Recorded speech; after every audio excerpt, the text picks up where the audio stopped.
આ નીલકંઠ મહાદેવનું મંદિર 111 વર્ષ જૂનું છે.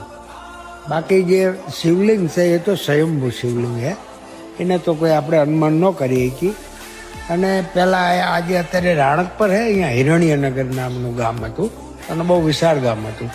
હળવદને તો હજી 600 વર્ષ થયા છે, પણ હિરણ્યનગર હળવદ પહેલાંનું અને રાણક પર જે વસાયું એને પણ 600 વર્ષ થયા. બીજી વાત, અહીંયા જે બીલી રોપણી એ ગિરિબાપુને 2015માં એક કથા હતી, હળવદ અહીં લાવ્યો અને એના હાજરીમાં મેં સંકલ્પ કર્યો 125 બીલી વાવવાનો. એટલે અમે 260 રોપાવા અને 260 ઉછરી ગયા. અત્યારે અહીંયા મંદિરના ફરતા 260 બીલીના છોડ છે.